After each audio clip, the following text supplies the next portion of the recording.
At my grandmother's funeral, the words that shattered the last piece of my heart didn't come from the pastor or from a distant cousin I barely remembered. They came from my own father. He stood beneath the stained glass window of St. Helena's sunlight, pouring red and gold across his face like some cruel spotlight, and pointed at me as if I were a stranger who had wandered into the wrong grief. "You're dead to us too," he said. Just like that. As if my grandmother's coffin wasn't 3 feet away. As if the woman who raised me wasn't lying inside, surrounded by lilies still clinging to their scent. My sister Aria stood beside him, her lips curving into a small, satisfied smile, the kind people wear when cruelty tastes sweet on their tongue. For a moment I couldn't breathe. The room tilted. Every eye in the pews seemed to turn toward me, waiting to see if I would break or cry or flee. But instead I lifted my chin and said the only thing that kept me standing. "This is Grandma's last wish." The whole church fell silent. And what happened next didn't just expose who my family really was, it ripped their masks clean off. I didn't understand then what my grandmother had left behind for me, or how those words would become the spark that lit an entire war. All I knew was that grief and humiliation had fused into something sharp in my chest, something that refused to let me collapse on that cold wooden floor. I wasn't going to let them bury her memory the same way they buried their decency. The lilies around the casket still held the warmth of her touch, even though she'd been gone for 3 days. The scent mixed with beeswax candles and old hymn books, settling heavy in the air. I had chosen those lilies myself. She always said they reminded her of beginnings, not endings. "Life restarts," she used to whisper when she'd place a vase of them by my bed on nights when the world felt too heavy for a little girl to carry. Now I stood alone in the front pew as the funeral ended, clutching the small ivory envelope she had pressed into my hand 3 days before she slipped away.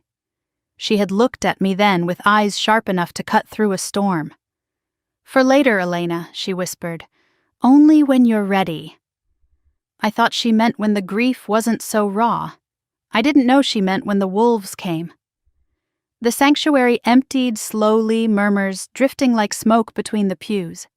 People offered condolences, neighbors who remembered me from childhood, nurses who had taken turns caring for her in her final weeks, church members who spoke kindly about the way she volunteered every Thanksgiving. Their hands squeezed mine with genuine love. They were nothing like the people waiting at the back of the church, my father and sister, 2 shadows carved from resentment and entitlement. Richard Grant stood stiff in his tailored suit, jaw-clenched fingers tapping the side of his phone with the impatience of a man inconvenienced by loss. He hadn't cried once, not when he entered the church, not when the pastor spoke, not even when they closed the casket. Aria mimicked him like a reflection chin, lifted arms crossed, waiting to strike. When the last mourner stepped outside, they approached. Not to grieve, not to remember her, but to divide her.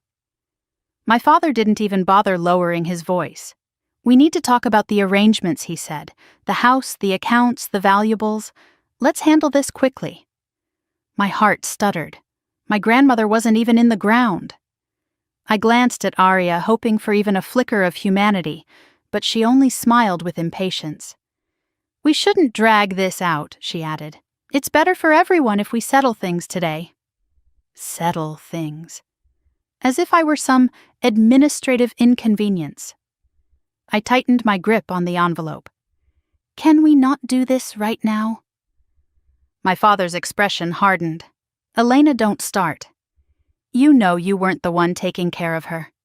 That was a lie, a painfully familiar one. I had been her caregiver through every doctor's appointment, every medication adjustment, every late-night panic attack when she couldn't catch her breath. I was the one she called when she felt dizzy, the one who sat by her hospital bed every evening after my nursing shifts. But Richard preferred the version where he was a devoted son, and I was the burden. Aria just preferred anything that made her look better than me. "We'll go to the house now," my father said. "There's paperwork to sign." I stepped back. "No, not today." His eyes narrowed as if he were studying a stain on his shirt. "You're being ungrateful, Elena. After everything your grandmother provided because she loved me, I shot back, not because she owed you. A dangerous silence spread, the kind that warns you a fault line has cracked under your feet. Arya tilted her head, her voice dripping false sympathy. We know this is hard for you. Grandma was sentimental about you, but you need to be realistic. Dad and I are her only real heirs. You're not entitled to make decisions. My breath caught. I'm her granddaughter. Barely, she muttered. Mom always said Dad should have never kept you, Arya, Dad hissed, but he didn't disagree. He never disagreed. This was the moment I felt the shift, not sadness, not confusion, but clarity. These were not people grieving their mother or grandmother. They were vultures circling what they thought was theirs. And then it happened. Richard leaned forward, voice cold and low. Your grandmother is gone, Elena, and honestly, you're dead to us too. The words struck like a slap. My legs trembled. My throat burned. Somewhere in the pew behind me, someone gasped. Arya smirked. They expected me to break the way I used to break when I was a child, to shrink, to apologize, to disappear so they could rewrite the story without me. But my grandmother had left me something they didn't know about. I lifted my chin. My voice didn't shake. Then, here's her last wish. The effect was immediate. My father stiffened. Arya's smirk vanished as if yanked from her face. Conversations in the hallway outside fell silent. I didn't elaborate. I didn't need to. The words hit a place they were terrified existed, a place where my grandmother had acted without their knowledge, without their control. Richard stepped closer. What are you talking about? I held the ivory envelope tighter against my chest. You'll find out. His jaw twitched. For a fraction of a second I saw something sharp flash behind his eyes. Fear. Real fear. Arya glanced between us, her composure cracking. Dad, what does she have? But I didn't stay to answer. I walked past them, past the pew where I used to sit beside my grandmother every Sunday, past the altar where she once taught me how to pray. I didn't stop walking until I reached the cool air outside. The sky was pale and soft, the kind of morning she would have called a gentle beginning. I stood on the church steps and pressed the envelope to my heart. My hands trembled, but not from weakness. Inside it was a key, not just to the past, but to everything that would come next. I didn't open it yet. I wasn't ready. But I knew deep in the same place where grief lived that whatever she had left behind was going to change everything.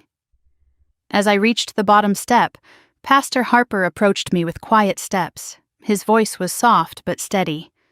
Elena, he said, placing a hand on my arm, when you're ready. Come see me. Your grandmother prepared more than you know. I looked at him sharply. Prepared, he nodded. She loved you fiercely, and she wasn't blind to the people who didn't. A chill went through me. Behind us, Richard stood in the doorway, staring down at me with a fury barely contained. Arya hovered beside him, arms crossed, lips thin. I turned away. For the first time, their anger didn't crush me, it revealed them. As I walked toward the parking lot, my grandmother's voice echoed in my memory, steady and warm. Truth survives, even when people lie. I didn't know yet how dark the lies were. I didn't know my father and sister were about to drag me into the kind of legal hell that ruins lives. I didn't know how many traps they had laid long before Grandma ever got sick. All I knew was that she trusted me. And I had just promised her, whether I meant to or not, that I would see her last wish through, even if it meant standing alone, even if it meant facing the family that had already buried me once. I didn't open the envelope until I was alone again, not in the parking lot where my father watched me like a hunter waiting for his prey to stumble, not in my car where grief pressed against my ribs like a weight, and not even when I pulled into my driveway and shut the door behind me. I waited until I was standing in my grandmother's kitchen, her kitchen bathed in the soft gold of the afternoon sun. The house smelled faintly of lavender the way she always kept it, and for a moment the quiet was so complete, I almost imagined she was still there. Then reality returned, cold and heavy. My fingers finally tugged open the ivory flap. Inside the envelope was a single sheet of paper folded 3 times, her handwriting looping across the front, "When they turn on you." The words made my breath stop. I sank into the chair beside the window, the same chair she used to sit in when she shelled peas in the summer or read her mystery novels. I unfolded the paper slowly, afraid it might crumble in my hands. "Elena, my girl," it began. "I'm sorry I couldn't tell you sooner.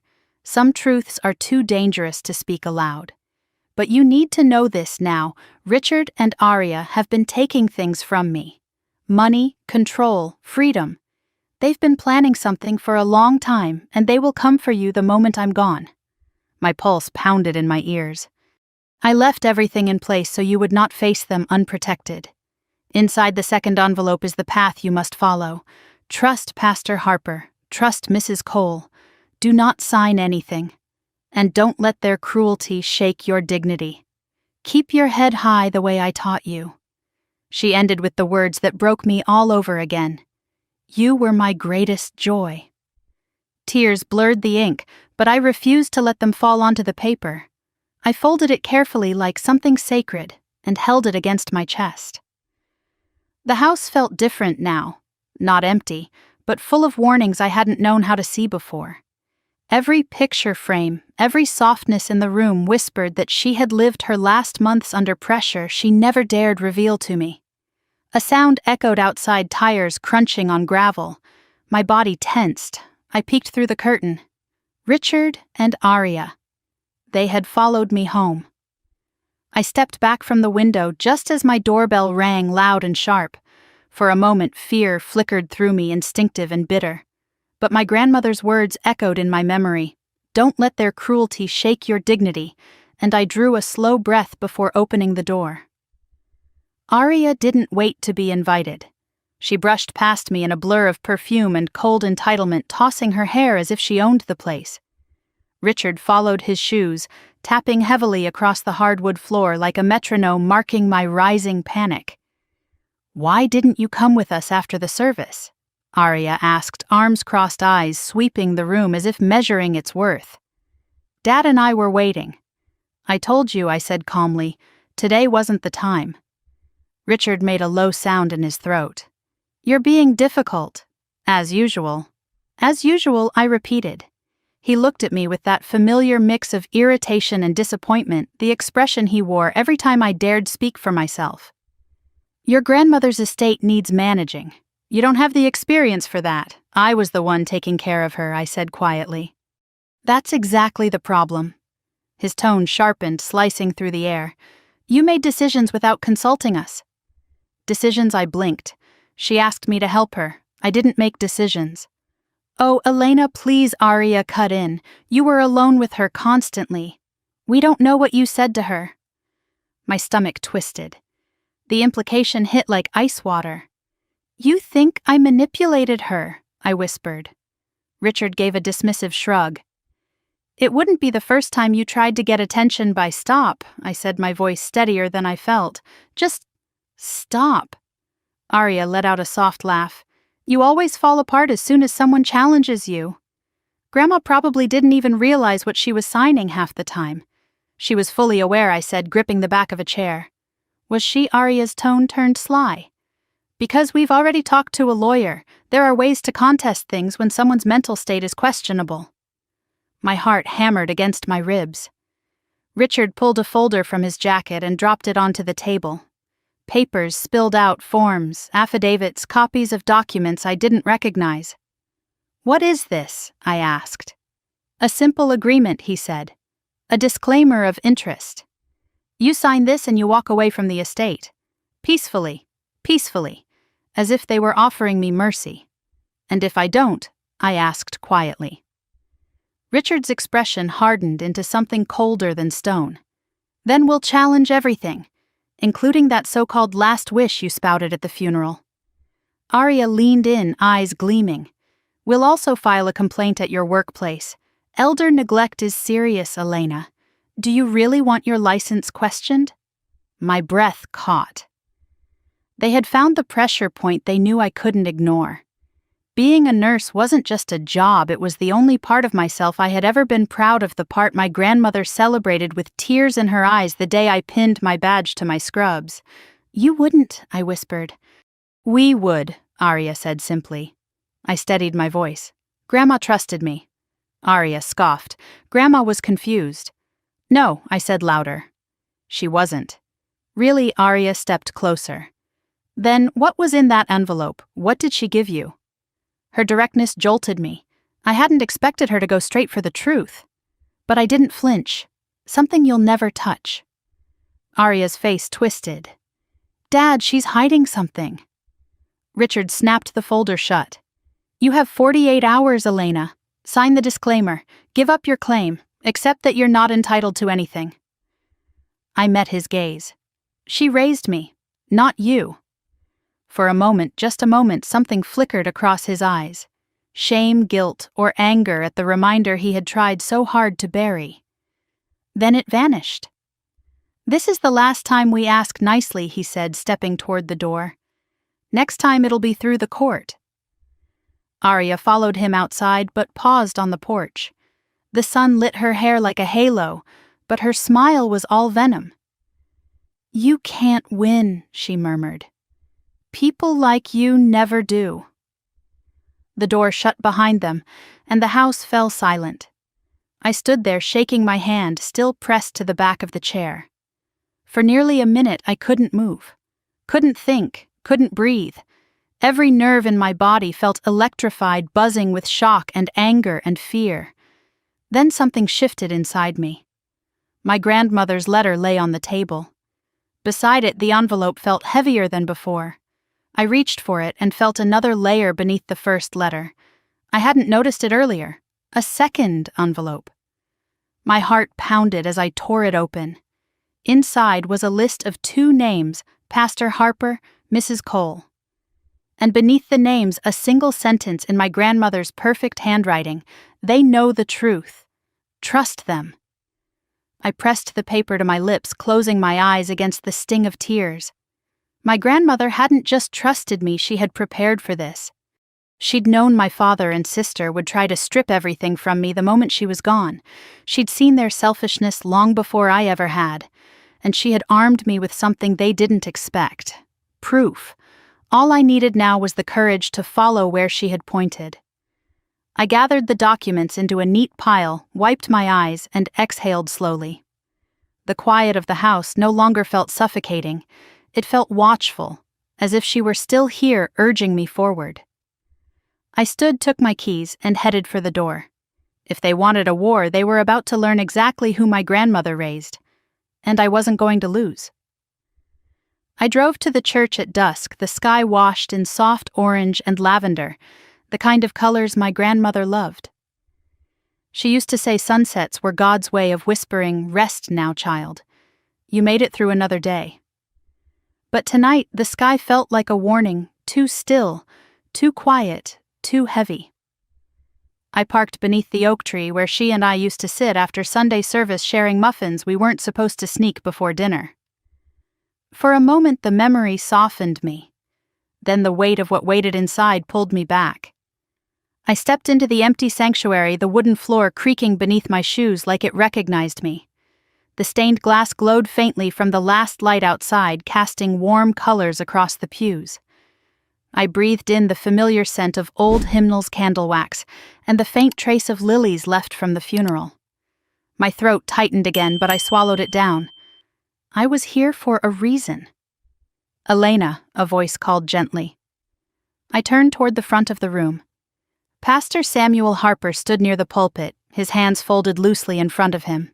He was in his early 70s with silver hair and a face lined not by age but by decades of listening to other people's sorrows.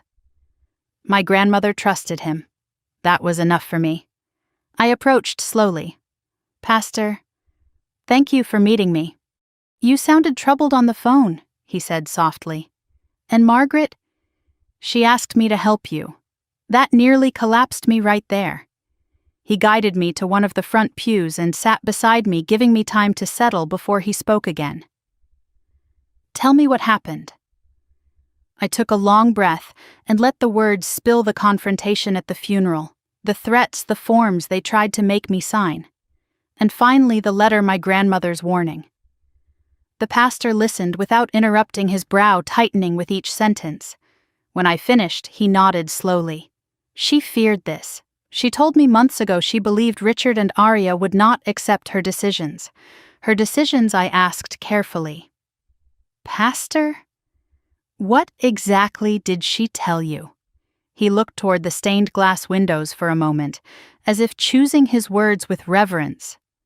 Margaret created a living trust last year. A very thorough one. She transferred every major asset she owned into that trust, her home, her savings, her investments, and she named you, Elena, as the sole beneficiary. My chest tightened. She left everything. To me, she did, he said gently. And she made sure it was done correctly, legally, securely, and out of the reach of those who wished to control her. My pulse pounded in my ears. I felt like the floor could lift beneath me. She didn't tell me, I whispered. She didn't want you to carry that burden while she was alive, he replied. She was trying to protect you. I rubbed my palms against my jeans, trying to ground myself. Pastor, my father and sister said they're going to challenge everything. They said they'll accuse me of elder abuse. He shook his head immediately. Empty threats. I saw her mental clarity myself. She was sharp, intentional, and absolutely aware of what she was doing. Then his voice lowered. And she left proof of that. My heart stopped. What kind of proof? He reached into the inside pocket of his coat and withdrew a small sealed envelope, cream-colored like the one she'd left for me. He held it in his palm for a moment, rubbing his thumb across the seal, as though feeling her presence through it. She gave this to me 3 months ago, he said quietly. She said you would come for it after the funeral. She said it might help you understand the truth. I took the envelope with trembling fingers. My grandmother's handwriting stretched across the front for Elena when the ones you trust reveal themselves. My throat constricted painfully. Do you know what's inside? He hesitated. Only what she told me. Documents, bank statements, a log of transactions she never authorized. He looked at me steadily. Your father and sister were taking money from her, Elena, long before she fell ill. I felt the world tilt. My father, my sister, stealing from the woman who raised me. The pastor continued. She began documenting everything when she first noticed inconsistencies. She hired a financial advisor quietly, someone who helped her untangle the maze of withdrawals and forged authorizations. He paused. She told me she needed to gather evidence before confronting them. But her illness progressed faster than she expected. A wave of nausea crashed through me. It was too much. Too much to absorb, too much to believe. Except, I did believe it. Every memory of their sudden attentiveness in the last year. Every argument over her finances. Every time they pressured her to sign something she later told me she didn't understand. It was all there right beneath the surface. Why didn't she tell me, I whispered?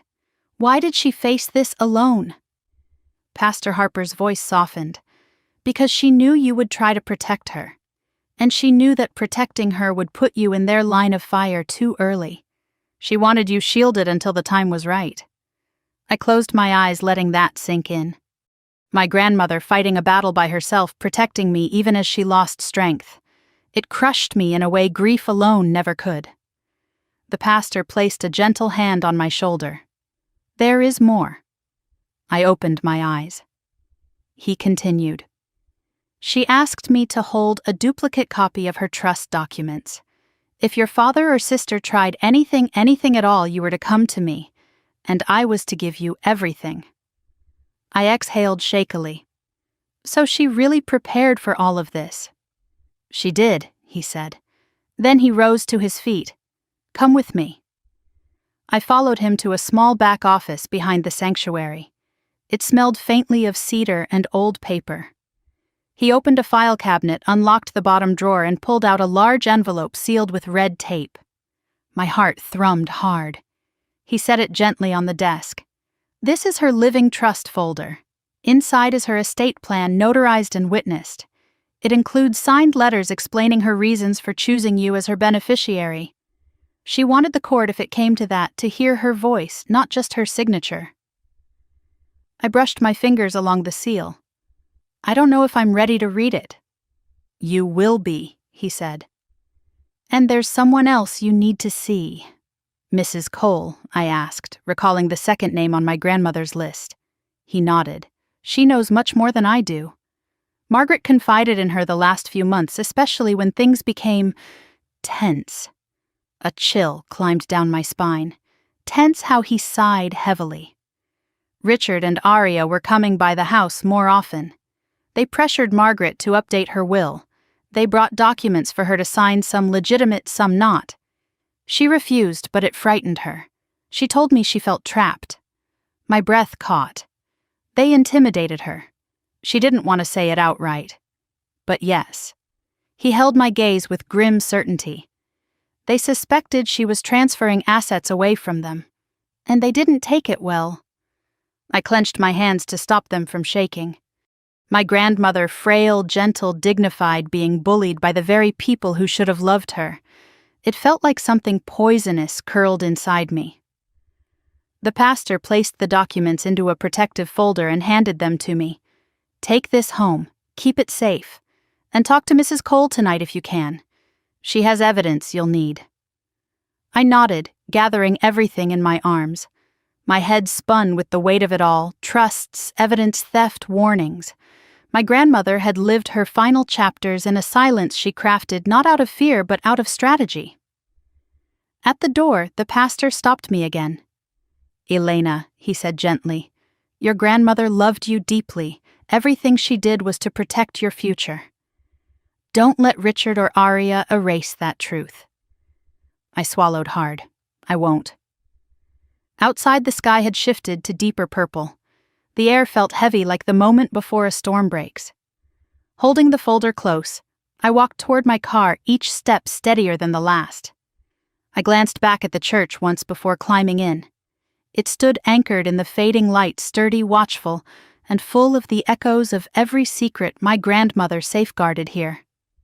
As I drove away, I whispered into the quiet car, I'm here now, Grandma. I'm ready. But readiness didn't stop my hands from trembling. Because as I turned onto my street, I saw Mrs. Cole standing on her porch as if she'd been waiting for me.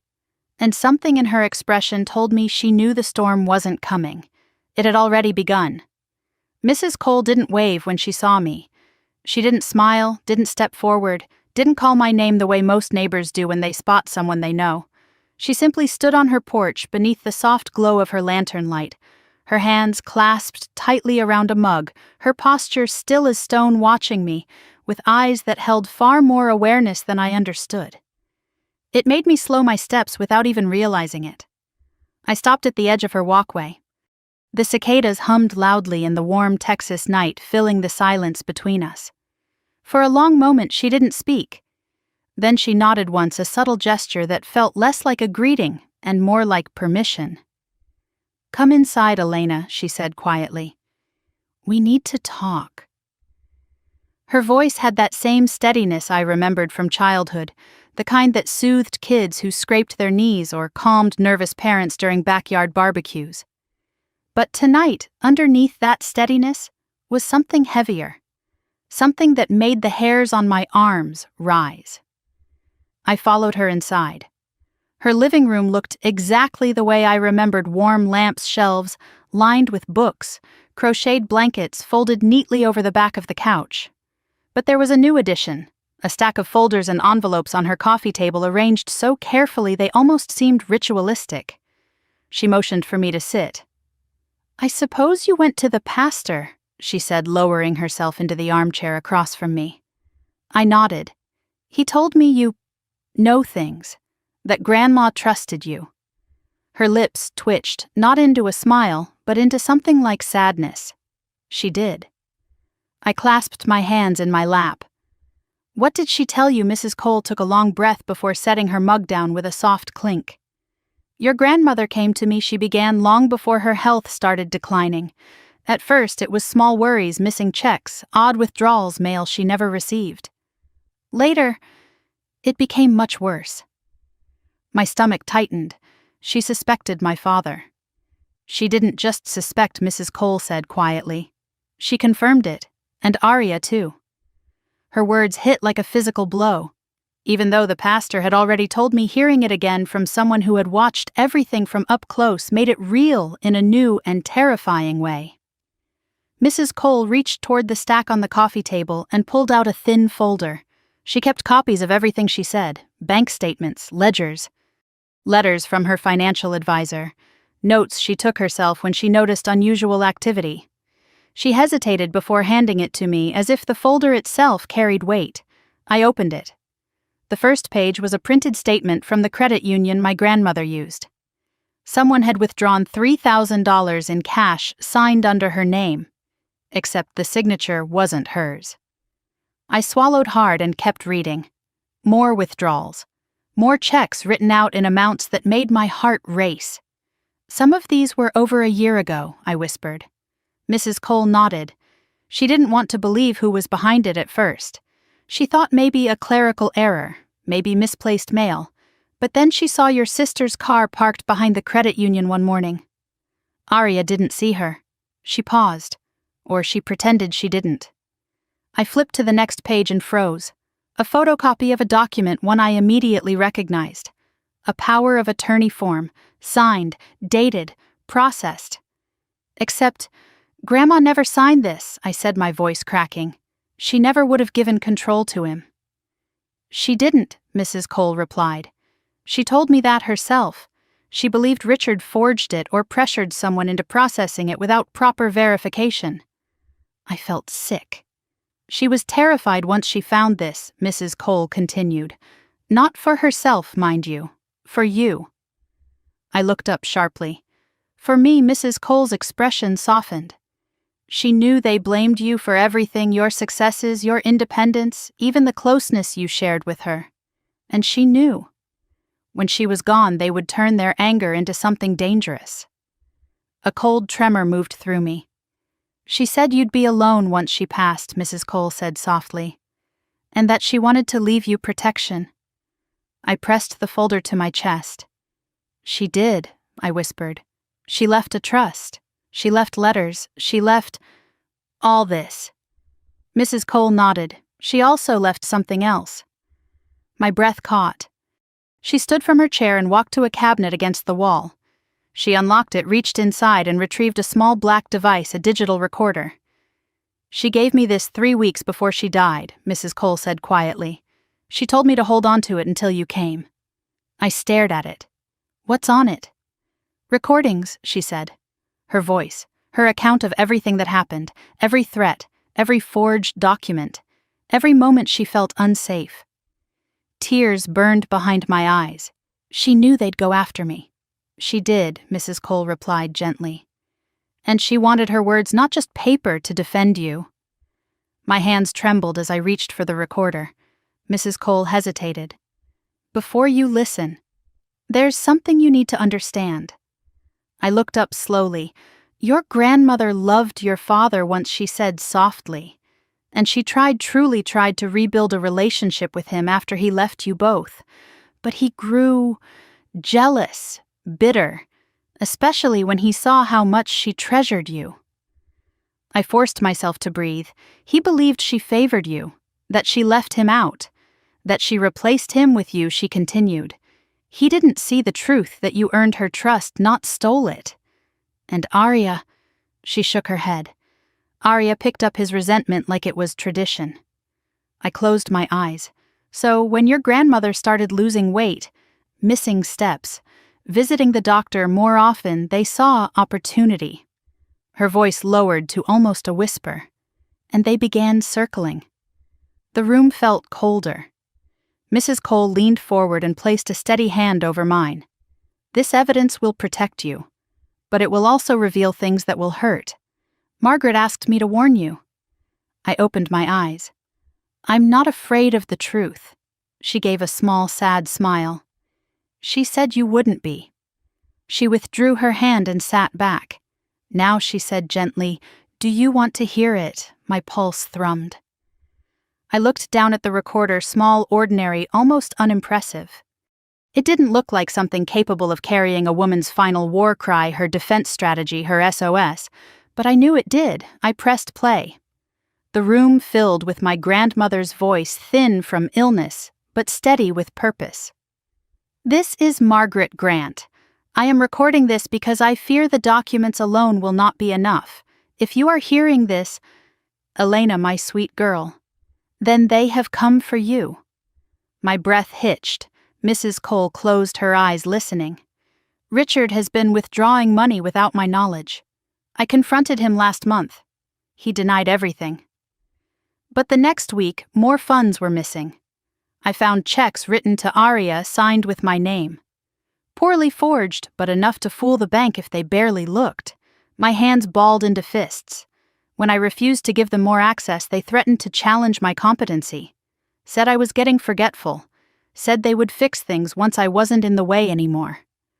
I bit the inside of my cheek hard enough to taste blood. I don't fear for myself. I fear for Elena. She has been my heart since the day she was born. She will be the one they blame, the one they try to strip of everything. And I can't let that happen. I heard a small gasp from myself, but I didn't stop the recording. I created the living trust to protect her. I chose her because she is the only one who has acted with love, not greed. But Richard and Aria will not accept it. They will attack her character. They will accuse her of elder abuse. They will do anything to break the trust. My vision blurred. "Elena, listen to me. Do not sign anything they put in front of you. Do not let them intimidate you. Trust Samuel. Trust Evelyn Cole. And trust yourself. You are stronger than you know." Mrs. Cole reached out and touched my arm, lightly grounding me. The recording continued. "I'm leaving these logs, these papers, these words to protect you, and I pray you never need them. But if you do, fight back, not with anger, with truth." There was a long pause on the recording. Then her voice softened, full of love. "And know this, my girl. You were never a burden. You were my blessing, my joy, my pride. When the world turns cruel, remember I am still with you." The recording clicked off. The silence afterward felt deafening.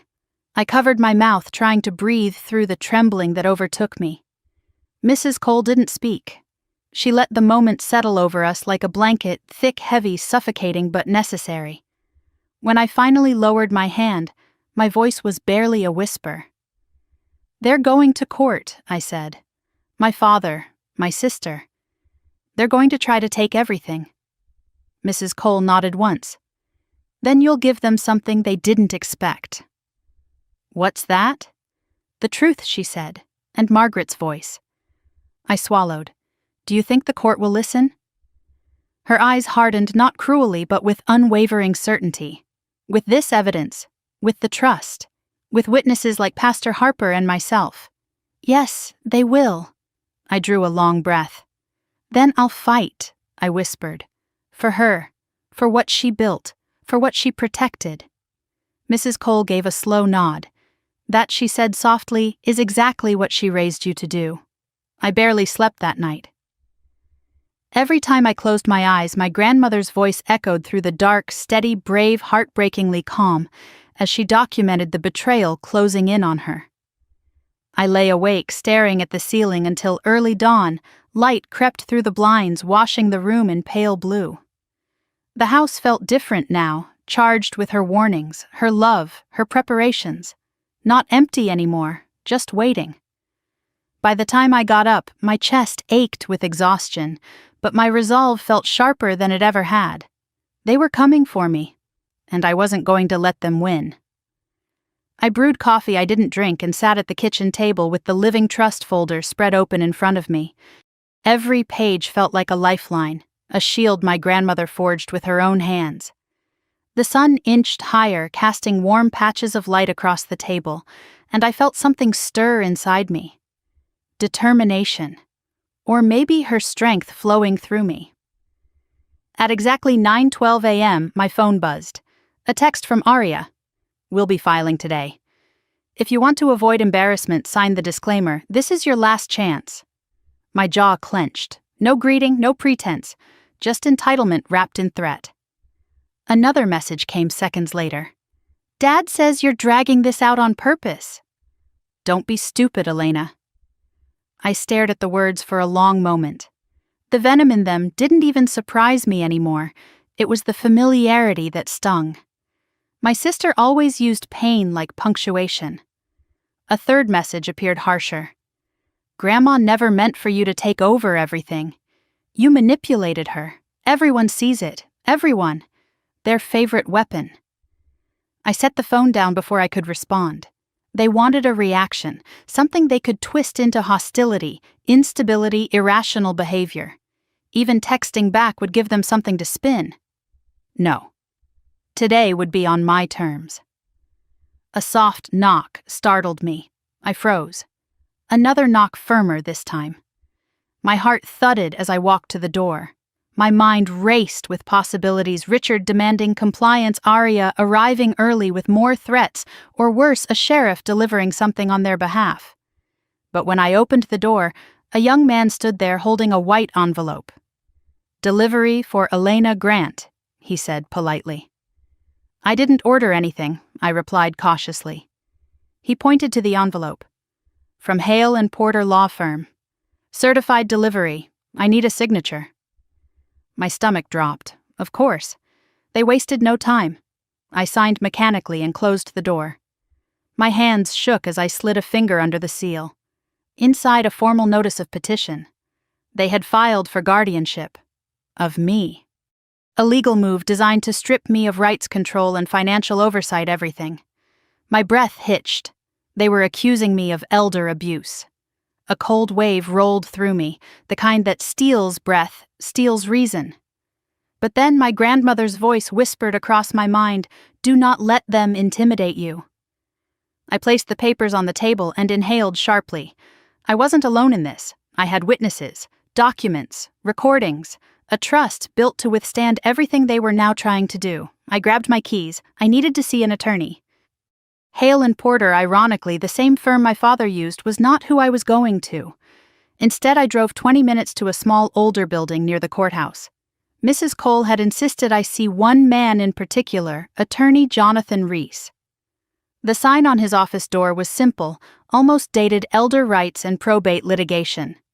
Inside, the waiting room smelled faintly of lemon polish and old books.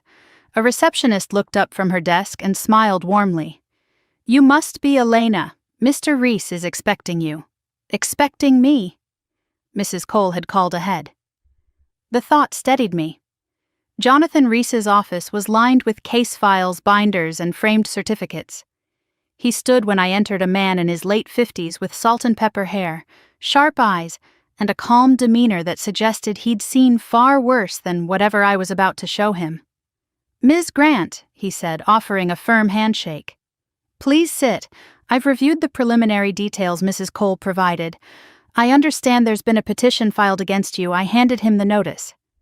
He skimmed it quickly, eyebrows lifting only once when he reached the accusation of elder abuse.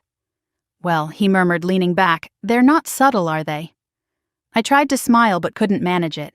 He continued, "This petition is aggressive, poorly grounded, and designed to intimidate, typical when someone wants to force a beneficiary to relinquish rights." He folded his hands. "Tell me everything," so I did. Everything from the funeral confrontation to the forced forms, the threats at my job, my grandmother's trust, the financial inconsistencies, the letters, the recordings, the forged documents, every painful detail. His face stayed unreadable, but as I spoke he took notes fast, his pen moving with quick, decisive strokes. When I finished, he set the pen down. "Ms. Grant, you have a very strong case." I blinked. "I do. You have contemporaneous documentation, witness testimony, corroboration from a pastor and a neighbor, evidence of financial exploitation, and a legally sound trust." He tapped the petition. This is flimsy, manufactured, and frankly, reckless." A small breath escaped me, shaky but real. He wasn't finished. "Your father and sister are counting on you to panic. Most people accused of elder abuse do panic, they crumble, they sign whatever's put in front of them, they avoid court. But you... He gave me a long, level look. You're choosing to fight. Good. My shoulders loosened, tension finally breaking. Here's what needs to happen next, he continued. First, we will file a response denying the allegations. Then we request discovery, including their so-called evidence. They won't have any. Meanwhile, I will prepare motions to validate the trust and challenge their standing to contest it. He leaned forward slightly. Ms. Grant, this will get ugly before it gets better. Your father and sister will escalate, but we will stay ahead of them. And when we walk into probate court, we'll be ready. For the first time since the funeral, I felt something like relief wash over me. Thank you, I whispered. He nodded. Now, about the recordings you mentioned. I started to reach into my bag, but my phone vibrated. The caller ID made my heart plummet. Work. My thumb hovered before I finally answered. Hello, Elena, my supervisor said, voice taut. I just received an anonymous complaint about your care of an elderly family member. My blood froze. Richard. Aria. They had moved this fast. We're required to review it, she continued reluctantly. For now, I'm placing you on temporary leave until the investigation clears. I felt the room tilt. Temporary leave. Suspicion. My job. My purpose hanging by a thread because of their lies. I understand, I said hoarsely, because arguing would make it worse. When I hung up, my hand shook visibly. Mr. Reese watched me quietly. I take it the escalation has begun. They got me suspended, I whispered. He nodded slowly, not surprised. Retaliatory behavior. Very common in financial exploitation disputes. They want to corner you. My throat tightened. It's working. No, he said firmly. It's not. This just handed us another point in your favor. Judges look very harshly on family members who weaponize false reports. I drew a shaky breath. Mr. Reese, how do people do this to their own family? He sighed. Greed is a powerful disease, and it spreads easily between those with the same weaknesses. My eyes burned. Your grandmother saw it long before you did, he added gently. And she set the stage for what comes next. He stood and walked to a file cabinet, retrieving a packet of papers. This is a list of documents we'll need. Bring everything, every receipt, every message, and especially the recordings. I nodded. When is the hearing? I asked. In 2 weeks, he replied. Not much time, but enough. He paused. And Ms. Grant, you should expect them to attempt to contact you, press you, threaten more. I swallowed. They already have. His expression hardened. Then certainly more is coming. Do not engage. When I left the office, the sun was already dipping low, painting the world in amber. The courthouse across the street glowed beneath the light, and for the first time I saw it not as a place of fear, but as the place where everything would be exposed. I walked to my car feeling both heavy and strangely uplifted. My job was on hold. My family was attacking me. My grandmother's trust was now a battleground. But I wasn't alone. As I pulled into my driveway, I saw someone waiting. My father. He stood by his truck with his arms folded shadow-long across my yard. My pulse stuttered, but I didn't step back. He walked toward me slowly, like a man who believed the world bent around his anger. We need to talk, he said, his voice cold. No, I replied, lifting my chin. We really don't. His jaw tightened. You think some lawyer can save you? I don't need saving, I said quietly. I just need the truth. His face twisted into something between rage and disbelief. You are throwing away your life, he spat. Over money. That's your obsession, I said, not mine. He stepped closer, close enough that I could smell the faint bitterness of whiskey on his breath. This isn't over. I met his glare evenly. It is for you. He froze, as if the words stunned him. Then he laughed, sharp, humorless. You're just like her, he sneered, always pretending to be better than everyone else. Margaret filled your head with fantasies. But you'll learn. They all learn. Something inside me snapped. "You should be ashamed," I said softly. "For what you did. For what you're still doing. She deserved better than you." His eyes flashed something dark, something I recognized from childhood. He turned without another word, climbed into his truck, and roared out of the driveway gravel, spitting behind him. The moment he disappeared, I exhaled shakily. My grandmother's voice echoed again. "Fight back. Not with anger, with truth." I pressed a hand to my chest. 2 weeks. 2 weeks until the first hearing. 2 weeks until the mask they wore for years finally shattered under the weight of everything they had done. I looked toward my grandmother's house, my house now, and whispered into the warm, quiet air, "I won't let you down. I promise." I didn't expect the investigation at my workplace to move so quickly.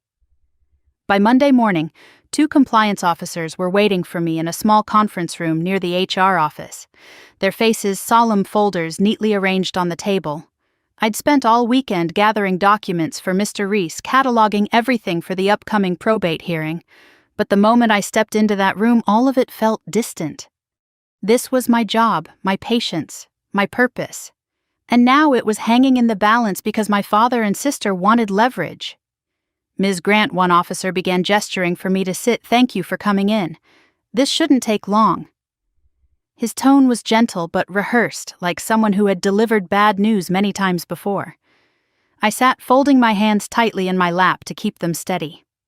The second officer opened the file. "We received a report alleging neglect of an elderly family member under your care. We understand this individual has recently passed." My breath tightened. "Yes," I said quietly. "My grandmother."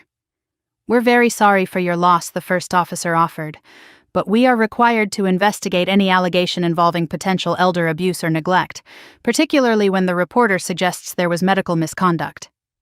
Medical misconduct. Of course they said that. My father and sister didn't do anything halfway, not even lying. "Can you tell us about your role in your grandmother's care?" the second officer asked. I explained everything. How I stayed with her, took her to appointments, monitored her medications, coordinated with her doctor when her symptoms changed. I told them I wasn't her medical provider, I was her granddaughter and caregiver. I emphasized that her decline was due to her illness, not negligence. The officers exchanged a look. "We've reviewed her medical records," the first officer said. "Her physician noted her decline was expected and consistent with her diagnosis." Relief washed through me, but only for a moment. "The complaint, however," he continued, "claims you withheld treatments and manipulated medications." My heart lurched. "That's a lie," I whispered. "We're aware these allegations sometimes arise from family disputes," he acknowledged. "We're not here to assume guilt. But we do need to ask, is there any reason a family member might make a complaint like this?" I hesitated. How much was I allowed to say? How much should I say? Mr. Reese had warned me to be cautious, to avoid revealing details about the trust or the upcoming hearing to anyone who wasn't essential. But hiding the truth wasn't going to help me here. "Yes," I said, finally. "There is a reason." The officers waited. "My father and sister are contesting my grandmother's estate," I explained carefully. "She named me as her beneficiary through a living trust. They were very unhappy about that. They confronted me at the funeral. They threatened legal action. And when I refused to sign documents they pushed at me, they filed a guardianship petition, and now this complaint." Silence followed. The officers shared another glance, this one less cautious, more knowing. "We see this often," the second officer said gently. "Family conflict can escalate quickly after a death, especially when inheritance is involved." The first officer closed the file. "For now, we're marking this complaint as unsubstantiated pending further review. You are still on temporary leave until the final decision, but—" His voice softened. "I don't see anything here that suggests wrongdoing on your part, and the medical records support your account." Air finally reached my lungs again. "Thank you," I whispered. He nodded. "We just need to speak with her physician to complete the file. After that, we'll issue a formal clearance." I left the building feeling lighter, though still shaken. Another hit, another fire to put out. but this one at least was not going to burn my career down. I drove straight to Mrs. Cole's house. She answered before I even knocked, as if she'd been waiting. "You look pale," she said immediately. "What happened?" "They filed a complaint at my workplace," I said, stepping inside, "saying I neglected Grandma. They're trying to ruin me from every angle." She clenched her jaw. "Monsters." "They'll clear me," I added quickly, "but it's exhausting." "Mrs." Cole squeezed my shoulder. "That's the point, Elena. They want you tired, off balance, easier to break in court." I sat on her couch, dropping my head into my hands. How did Grandma deal with this for so long? How did she stay strong?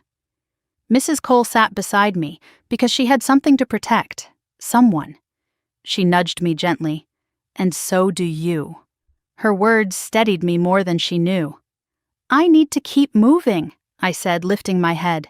"Mr. Reese wants every document, every message, every recording by Wednesday. We need to be ready before the hearing." Mrs. Cole stood already, heading to her cabinet. "Then let's get to work." We spent hours sorting through everything: her copies of bank statements, her notebooks, where she had tracked every suspicious transaction, screenshots of texts she'd sent me describing the pressure from my father and sister. The deeper we dug, the clearer the pattern became. My grandmother had been under siege long before I realized it. At one point, I found myself staring at a particular bank statement, 2 withdrawals on the same day each for an unusually large amount. "Do you know what these were?" I asked.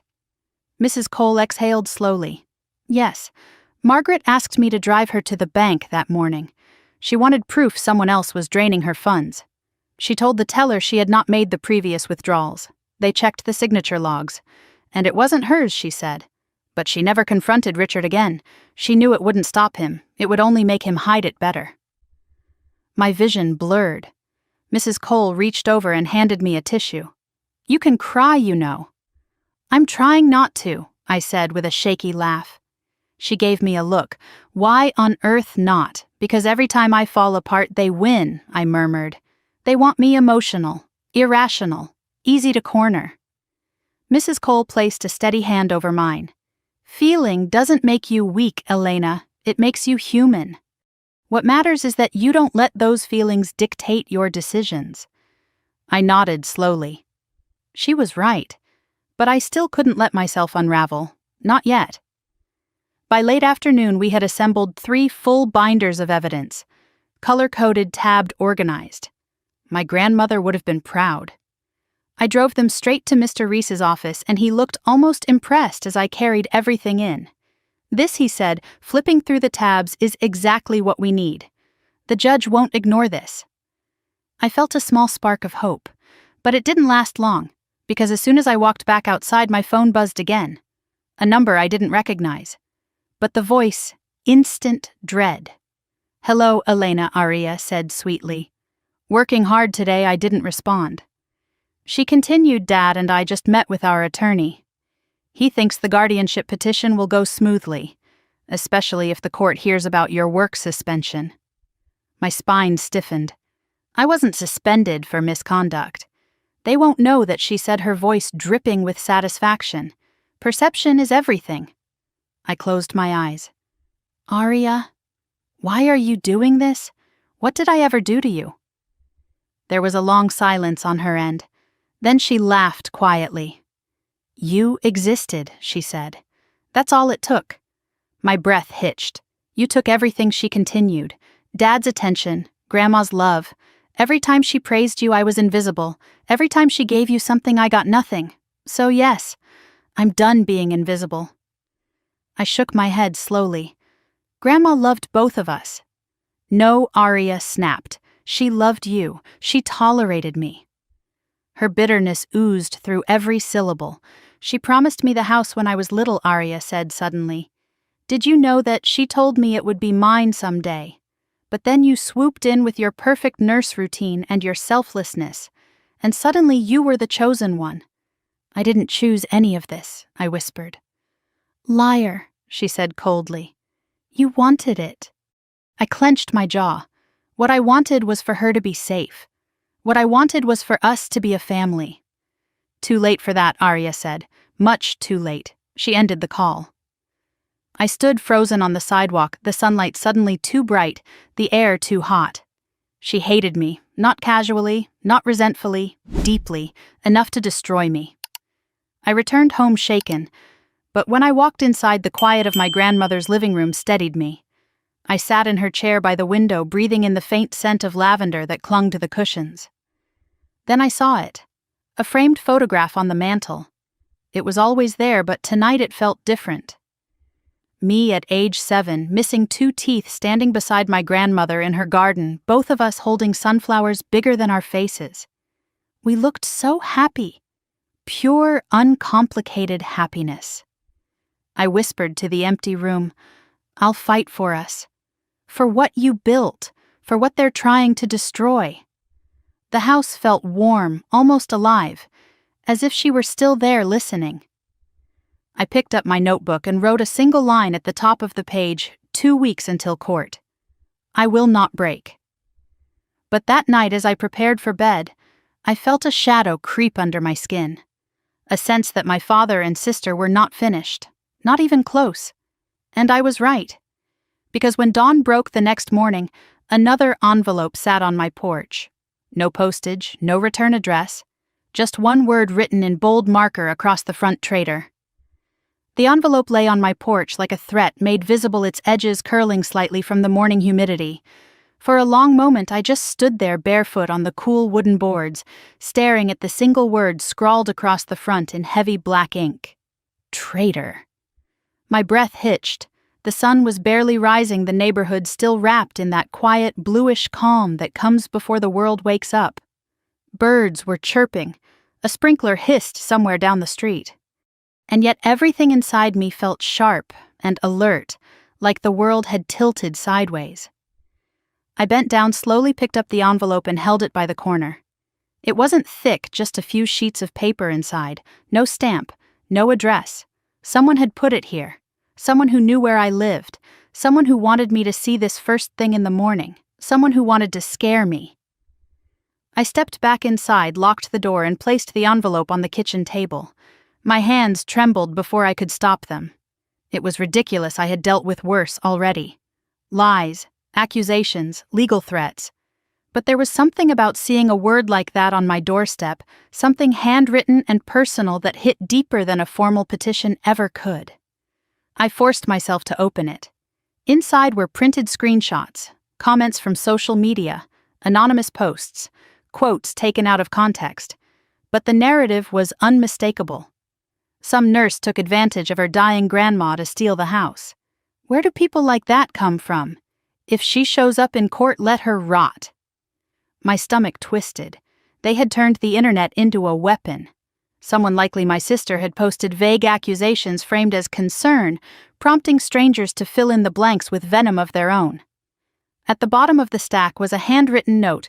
"You don't deserve her house. You don't deserve anything. Drop the case, or it gets worse." I closed my eyes and inhaled slowly, fighting off the wave of nausea rising through me. This wasn't just intimidation. This was psychological warfare. After a few moments, I gathered the papers into a neat pile and slid them into a folder. Mr. Reese needed to see this. Everything needed to be documented now, every threat, every attempt to manipulate or frighten me. Just as I stood to put my shoes on, my phone buzzed. Unknown number. I hesitated, then answered. A woman's voice came through, tight, emotional, barely controlled. "Is this Elena Grant?" "Yes." "This is Dr. Newell's office," she said, referring to my grandmother's physician. "I wanted to let you know your father and sister called this morning, asking for access to your grandmother's final medical notes." My grip on the phone tightened. "What? They don't have authorization," I know the woman said, "which is why we refused. But they were insistent. They said they needed proof that you interfered with her care." My stomach dropped. "And did they get anything?" "Absolutely not," she said firmly. "Your grandmother's records are sealed unless you release them or the court requests them. We wanted you to know in case this becomes a repeated issue." Repeated. Meaning, They weren't stopping here. Thank you, I whispered. Of course. And Elena, for what it's worth, your grandmother always spoke highly of you. It was clear you took excellent care of her. Don't let anyone twist that. I shut my eyes, letting the reassurance settle. After ending the call, I slid the threats into my bag and headed out. I needed to see Mr. Reese. He needed to know how far my father and sister were willing to go. Mr. Reese wasn't surprised when he saw the envelope. He didn't flinch, didn't soften, just studied each page with a sharp, calculating eye. This is harassment, he said, and potentially defamation. It's anonymous, I reminded him. He tapped the top page. Your sister is sloppy. The formatting here is identical to her past posts. And if she or your father distributed these, trust me, the court will be very interested in this behavior. I swallowed. Can they use the accusations online against me? Not in the way they intend, he said. But we can use it against them, shows malicious intent and coordinated harassment. He placed the pages into his own binder. Now, he said, sitting back in his chair, there's something we need to discuss. I tensed. What the guardianship petition hearing is only 10 days away. They will try to paint you as unstable, manipulative, financially desperate, whatever narrative benefits their claim. I looked down. He continued. We need to counter that by showing consistency, responsibility, and transparency. I recommend gathering statements from colleagues, neighbors, anyone who observed your care for your grandmother. If your sister is escalating, we escalate too, but with facts. I nodded slowly. He leaned forward. And Elena, they will attempt to provoke you into reacting emotionally. Don't. Judges notice demeanor. Stay calm. Let them reveal their own anger. I'll try, I murmured. He gave a small smile. You're doing better than you think. I left his office feeling steadier, though the envelope still burned in the back of my mind. When I arrived home, Mrs. Cole was already on my porch, arms crossed, her expression dark with concern. You got something this morning, she said. I saw you pick it up before I left to walk the dog. I exhaled shakily. It wasn't good. She followed me inside, and I showed her the pages. Her nostrils flared. Cowards. They want you rattled before court. It's working, I admitted quietly. Mrs. Cole placed her hands on my shoulders. Look at me, I did. You are stronger than they think, she said. And you are not fighting alone. Her eyes softened. Your grandmother didn't prepare all of this because she doubted you. She prepared it because she trusted you to carry her truth. Emotion tightened my throat. Thank you. She squeezed my arm. Come over tonight. I made dinner. You shouldn't be alone. For once, I didn't argue. That evening at Mrs. Cole's table, I picked at my food, distracted. The soft clinking of silverware and the hum of her old ceiling fan filled the air. Something's still on your mind, she said gently. I hesitated. Mrs. Cole, do you know why my grandmother never confronted them? Why she stayed silent even when they were hurting her? Mrs. Cole sighed. She didn't want to destroy whatever fragile ties your father still had to her. She hoped desperately that he would remember the son he used to be. She paused, her expression wistful. But people change. And then, some don't. I swallowed hard. I feel guilty, like I failed her by not seeing it sooner. Mrs. Cole shook her head firmly. You cannot blame yourself for the secrets she chose to carry. She wanted to protect you from that pain. A tear slipped down my cheek, surprising me. Mrs. Cole handed me a napkin. She loved you fiercely, she whispered. Enough to prepare years ahead to shield you. Enough to trust you with her legacy. Legacy. The word hit something deep. Speaking of legacy, Mrs. Cole said, standing abruptly, there's something I haven't shown you yet. She walked to her cabinet again, retrieving another small folder. When she handed it to me, I saw my grandmother's handwriting on the front. For Elena when they try to rewrite history. My breath caught. Inside were photographs, old ones. My father, younger, smiling brightly. My grandmother beside him, proud.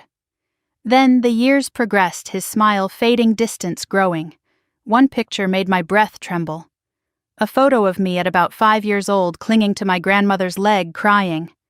My father stood a few feet away, arms crossed, annoyed. On the back in her handwriting, she always ran to me. Even then he resented it. I closed my eyes. This wasn't new.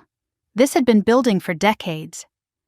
My grandmother had seen the fracture long before it reached the breaking point. When I opened my eyes, Mrs. Cole was watching me carefully. You see now, this wasn't about money. This was about envy, possession, punishment. And I was the target, I whispered. She nodded. Yes. The truth landed with a heaviness that stole my breath. After dinner, I walked home alone, the night cool against my skin, stars dim and distant. But when I reached my porch, another envelope sat on the step, this one smaller. My hands shook as I picked it up. Inside was a single piece of paper, a printed screenshot of my nursing badge. Underneath, typed in bold, "Enjoy your job while you still have it." My vision blurred with fury and fear, but then something inside me hardened. I went inside, turned on every light in the house, and gathered every document, recording, and photograph into the center of my dining table. 10 days. 10 days until court. 10 days until the truth ripped their lies apart. I whispered into the quiet house, steady and sure you wanted a war. My hand stilled over my grandmother's trust. Now I'm ready for one. The week leading up to the hearing felt like walking through a minefield, every step, careful, every breath, measured, every hour packed with preparation. Mr. Reese had warned me this would be the most critical stretch, the days when my father and sister would become bold, frantic, unpredictable. He was right, but even knowing that didn't prepare me for how relentless they would be. On Tuesday morning, as I stepped outside to bring in the trash cans, I saw my neighbor across the street. Mr. Alvarez standing on his driveway, arms folded, staring at me with something like confusion in his eyes. "Elena," he called out. "Is everything okay?" I forced a small smile. Trying to be. He hesitated, then said, "I saw something online."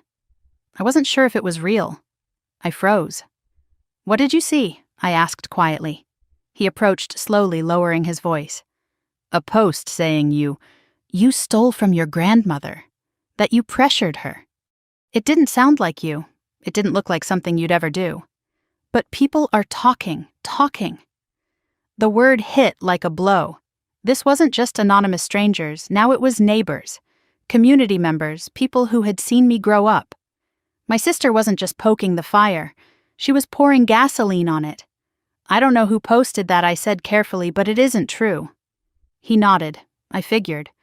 But it's spreading fast. A chill moved through me. I thanked him and stepped back inside, closing the door with shaking hands. My phone buzzed almost immediately. Messages from coworkers, distant cousins, even a few old classmates. "Is everything okay? Just saw something online. Hope it's not true. Did you really do what they're saying?" I pressed my palms to my eyes, willing the sting away. This was exactly what Aria wanted: chaos, humiliation, doubt. She wanted me isolated by suspicion before I even stepped into the courtroom. But she underestimated me. And she underestimated the people who actually knew the truth. By noon, I was at Mrs. Cole's house, binder in hand, exhaustion sitting heavy in my chest. She opened the door, took one look at me, and said, "What did they do now?" I handed her my phone, showing her the posts. Her face darkened, lips thinning with anger. "Defamation," she muttered. "Pure and simple." She scrolled through the comments, shaking her head. "This is desperate behavior. And it tells me one thing: they are terrified of the trust." I sank into her couch. "How do I fight lies that spread this fast with truth that's louder?" she said firmly.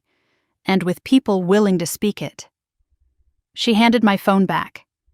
"Do you remember what your grandmother told me before she died?" I shook my head. She said, "When they try to bury my girl in lies, make them choke on the truth." My breath hitched. That sounded exactly like her, gentle but fierce enough to stand her ground even at the edge of death. Mrs. Cole placed a hand on my shoulder. "We'll get through this." Now let's review everything for tomorrow's meeting with Mr. Reese. We spent the next 3 hours refining timelines, highlighting inconsistencies in my father's behavior, matching bank statements to withdrawals, and polishing the witness statements from neighbors who had seen me caring for my grandmother. It felt like building a wall brick by brick, reinforcing every weak spot, sealing every crack. My grandmother hadn't just left me weapons, she'd left me strategy. By late afternoon, Mrs. Cole and I walked across the lawn to my grandmother's house, my house now, to look through her desk for anything we may have missed. The previous weeks had been so emotionally overwhelming that parts of the house still felt untouched by grief, frozen in time. In her desk drawer, beneath envelopes and old birthday cards, I found a small, leather-bound notebook. Her handwriting covered the first page. Daily notes only for Elena when the time comes. My breath stilled. Mrs. Cole touched my arm. "Are you okay?" I nodded faintly, though my chest ached as I opened to the first entry. Day 1. I believe Richard is taking money again. I don't want to jump to conclusions, but things don't add up. Day 7. More withdrawals I didn't authorize. Need to investigate. Day 14. I confronted him. He lied. I can see the anger in his eyes. He resents me leaning on Elena. My pulse quickened as I flipped through the pages. Some entries were brief, some were paragraphs, all were painful. Day 22. Arya asked me to sign a form today. Said it was routine. It wasn't. I refused. Day 27. Elena brought me soup. Bless that child, she doesn't know the weight I'm carrying. Day 36. I fear they will turn on her when I'm gone. By the time I reached the last entry, my eyes were blurred. Day 51. I feel weaker today. If I don't finish this, let the pages speak for me. They must not hurt my girl. I pressed the notebook to my chest, tears sliding silently down my cheeks. Mrs. Cole wrapped her arm around me. This is powerful evidence, Elena. The court will listen to this." I nodded, unable to speak. The truth wasn't just in legal documents now. It was in her words, her fear, her love, her resolve. That evening after Mrs. Cole left, I sat alone in the house, surrounded by stacks of folders and binders. The sun dipped lower shadows stretching across the floor like long fingers. My grandmother's chair creaked softly when I sat in it, and for a moment I let myself imagine her beside me, her warmth, her steadiness, her unwavering belief in me. I had so much to carry, too much, maybe. I leaned back and closed my eyes, letting exhaustion wash through me, until my phone buzzed, a voicemail from an unknown number. I pressed play. My father's voice spilled into the room, raw, angry, slurred, just enough to tell me he'd been drinking. "You listen to me," he said shakily. "You're not winning this. You think you're smarter. You're nothing without her. Nothing. And you're not getting that damn house." A long pause. Then a quieter voice in the background, Arya sounding irritated. "Dad, hang up. She's recording this. She's always recording."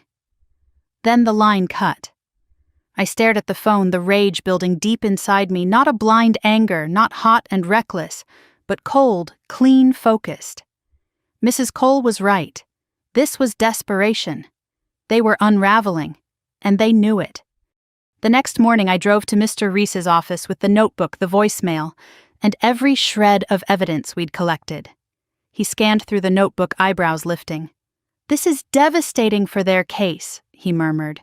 "Contemporaneous notes from your grandmother, clear concern about exploitation, and direct mention of being pressured." I swallowed. "And the voicemail." He played it twice, expression hardening. "This," he said, "is golden." I clasped my hands in my lap. "So, we have enough." He closed the notebook gently. "We are not just prepared, Ms. Grant. We are armed." Relief washed through me, brief, fragile, but real. But he added, holding my gaze, "They will not go down quietly. Expect one more major push before the hearing." "One more," I whispered. "Yes, desperate people do desperate things." I left his office with those words echoing inside me.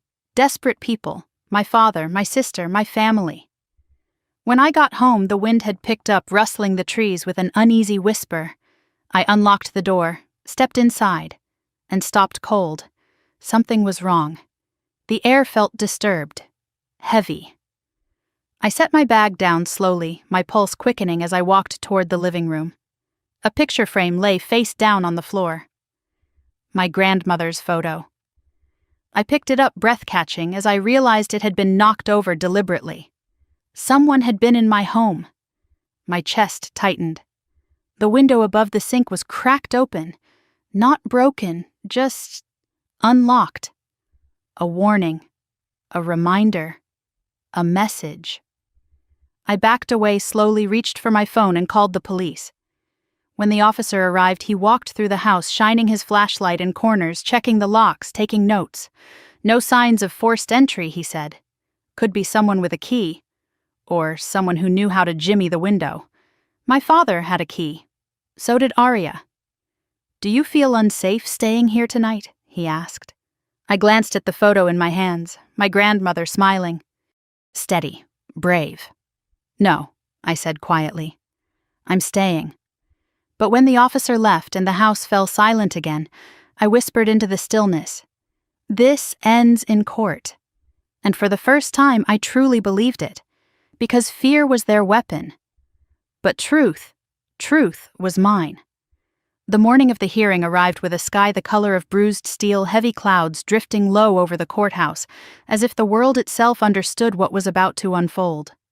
I woke before dawn, nerves humming beneath my skin, sleep nothing more than a suggestion that never quite reached me. My grandmother's notebook lay on my nightstand, the last page still marked by the small ribbon she had left inside. For a moment I rested my fingers on it, letting her strength settle into me. Then I stood dressed carefully and watched my reflection steady itself in the mirror.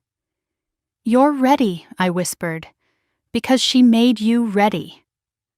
By 7 o'clock, I was driving toward the courthouse with binders stacked neatly in the passenger seat, the weight of documentation like a shield beside me. Rain began to mist across the windshield, soft at first, then steadier, drumming lightly, almost soothing against the glass. When I stepped into the courthouse lobby, fluorescent lights buzzing overhead, I spotted Mr. Reese waiting for me. His suit was sharp, his expression composed, but his eyes held a spark of something close to battle readiness. "Morning, Ms. Grant," he said with a nod. "You're early." "Good." "I couldn't sleep," I admitted. "Most people don't on days like this," he replied. "But you're here. That's what matters." He motioned for me to follow him toward the security checkpoint. My hands trembled slightly, but I kept them steady against my bag strap. Beyond the metal detectors, a hallway stretched toward a set of double doors leading to probate courtroom 4. Inside, everything would change. As we walked, Mr. Reese spoke softly. "Remember, stay calm. Let them show the judge who they are, and speak only when spoken to. Truth wins in these rooms, even when it feels like the world outside doesn't believe it." I nodded, breathing in slow, measured sips of air. When we entered the courtroom, I froze for half a second at the sight on the other side of the aisle. My father and my sister sat at the petitioner's table. Richard wore a suit he probably hadn't brought out since a wedding years ago. His jaw was clenched, his shoulders stiff. Arya sat beside him in a charcoal blazer, her hair straightened to an almost unnatural precision. Her expression was perfectly crafted, somber enough to look wounded, confident enough to appear resolute. A performance. She saw me and smirked. Mr. Reese placed a hand on my shoulder, grounding me. "Ignore her." I forced myself forward. As we approached our table, their attorney, Mr. Beck, a slick man with a too-white smile, leaned toward Richard and whispered something that made both him and Arya glance my way. I sat down, fingers clasped tightly together. My grandmother's voice whispered in the back of my mind, "When they turn on you, do not bow." The bailiff stepped forward. "All rise." The Honorable Judge Marisol Klein, presiding. We stood. Judge Klein entered, a woman in her mid-50s with a grounded presence, her dark hair pulled back, her gaze sharp enough to slice through pretense. She took her seat and scanned the courtroom. "Be seated." The sound of 30 chairs creaking filled the room. "We're here today for a hearing on the guardianship petition filed by Richard and Aria Grant against respondent Elena Grant," she said, her tone brisk. "Petitioners, you may begin." Mr. Beck rose, smoothing his tie in one practiced motion. "Your Honor, this case is about a vulnerable elderly woman whose granddaughter exerted undue influence and isolated her from her rightful heirs. We intend to show a pattern of manipulation, neglect, and financial misconduct by Ms. Grant that objection," Mr. Reese said calmly, rising to his feet. "Argumentative opening and unsupported." Judge Klein raised a hand slightly. "Overruled for now. I'll allow brief framing, but keep it factual, Mr. Beck." Mr. Beck nodded and launched into a carefully rehearsed monologue, painting me as a controlling caregiver who exploited my grandmother's decline for financial gain. He mentioned my temporary leave from work. He hinted that my grandmother's mental state had deteriorated months before her death. He used words like vulnerable and confused, twisting the narrative with expert precision. But as he spoke, something unexpected happened. Richard wouldn't stop glaring at me, and Aria kept adjusting her hair and tapping her pen small tells of agitation. Not the calm, innocent family they wanted to portray. When Mr. Beck finished, Judge Klein turned to Mr. Reese. Respondent Mr. Reese stood buttoning his jacket with deliberate composure. "Your Honor, what the petitioners have presented is a story, a fiction crafted to cover their own misconduct. Today we will show documented proof of financial exploitation by the petitioners, a legally valid living trust, executed with full capacity and evidence both written and audio of the grandmother's intent to protect Ms. Grant from the petitioner's manipulations." A murmur spread through the courtroom, and finally he added, "We will highlight attempts to intimidate, defame, and harass Ms. Grant in the weeks following her grandmother's death." Judge Klein raised an eyebrow but nodded. "Proceed." Mr. Reese approached the center of the courtroom. Respondent calls Evelyn Cole to the stand. "Mrs. Cole." She stood from the row behind me, spine straight, chin lifted, and walked forward with quiet dignity. As she swore in and took her seat, I felt a swell of gratitude so strong it hurt. Mr. Reese smiled warmly at her. "Mrs. Cole, how long did you know Margaret Grant?" "Over 40 years, she said. "She was like family to me." "Did she ever express concern regarding her finances?" "Yes," Mrs. Cole said firmly. "Beginning more than a year before her death." "Did she tell you who she believed was taking money without her permission?" "Her son Richard and her granddaughter Aria." On the petitioner's side, Aria's face flushed bright red. Richard shifted uncomfortably, jaw tightening. "And did she document these concerns?" "She did. I have copies." Mr. Reese held up the folder we had assembled. "Your Honor, we offer exhibit A bank statements and handwritten logs documenting unauthorized withdrawals." Mr. Beck sprang up. "Objection. These logs are unverified, subjective." "They are contemporaneous," Mr. Reese countered, "and accompanied by bank records confirming discrepancies." Judge Klein waved her hand. "Motion to admit Exhibit A is granted." Richard muttered something under his breath. Next, Mr. Reese pressed play on the audio recordings, my grandmother's voice filling the courtroom, trembling yet resolute, detailing her fear of my father's anger, her sense of being pressured, and her explicit desire to protect me. The room fell silent. Even Judge Klein leaned forward slightly. When the recording ended, Mrs. Cole dabbed her eyes. "Mrs. Cole," Mr. Reese said gently, "did Margaret ever express doubt about Elena's intentions?" "Never," she said without hesitation. She trusted Elena completely, and she was afraid of her son and granddaughter. Very afraid. The weight of those words hung heavy in the air. Mr. Reese nodded. No further questions. Mr. Beck's cross-examination was a clumsy dance of insinuations and deflections, but Mrs. Cole didn't waver. Every question rolled off her like water. When she stepped down, Mr. Beck looked rattled. Next came Pastor Harper. His testimony was calm, compassionate, unmistakably credible. He spoke of my grandmother's clarity in creating the living trust, her fear of confrontation, her meticulous planning to protect me. Judge Klein listened intently. Finally, it was my turn. My heartbeat thundered as I took the witness stand. I swore in palms, sweating breath shallow. Mr. Reese approached me with reassuring steadiness. Elena, did you ever take money from your grandmother? No. Did you ever isolate her from family? No. She chose when to see people. Did you ever neglect her medical care? Never. I swallowed, then added, voice trembling, I loved her. A few people in the gallery wiped their eyes. When it was Mr. Beck's turn, he rose with a predator's smile. Ms. Grant, he began, isn't it true that you benefited financially from your grandmother's death, inheriting her home and assets through a trust she created willingly? Yes. So you had motive.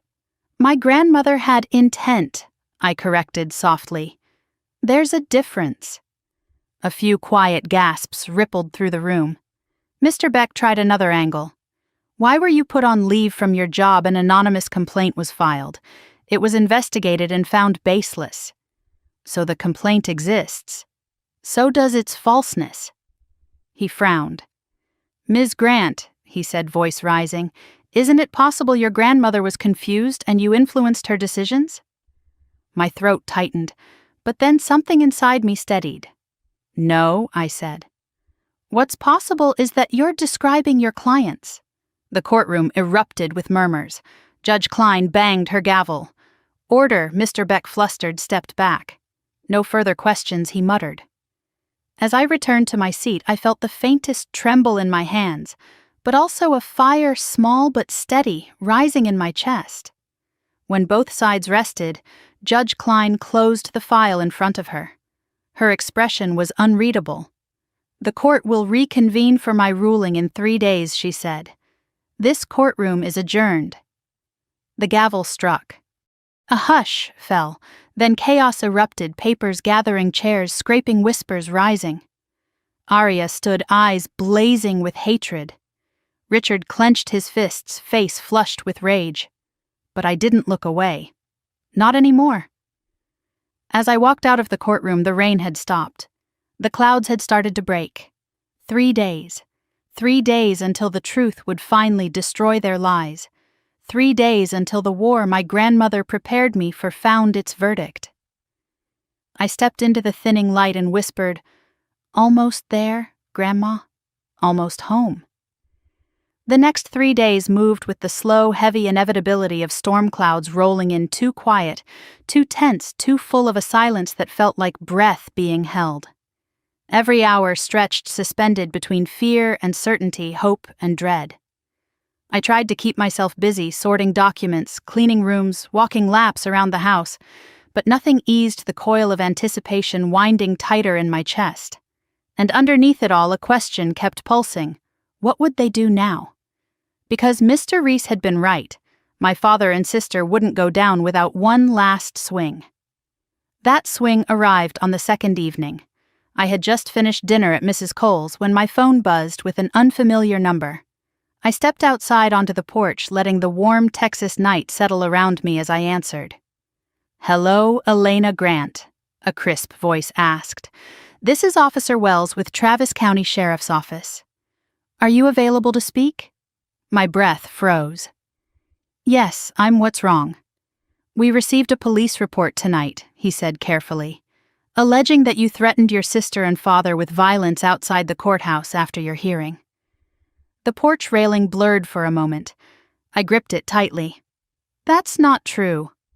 I said each word precise. I didn't speak to them at all after the hearing. I figured as much. Officer Wells replied, his tone shifting, slightly less formal, more human. We've reviewed camera footage from the courthouse. Your interaction with them was minimal and civil, but we're required to contact you to document your response. So this wasn't an arrest call. It was a scare tactic. It was psychological warfare all over again. I understand, I said quietly. Don't worry, he added. Their story doesn't match what we saw. Just try to stay clear of them until the judge issues her ruling. After the call ended, I leaned against the porch post, letting the night breeze wash over me. My heart still thudded too fast.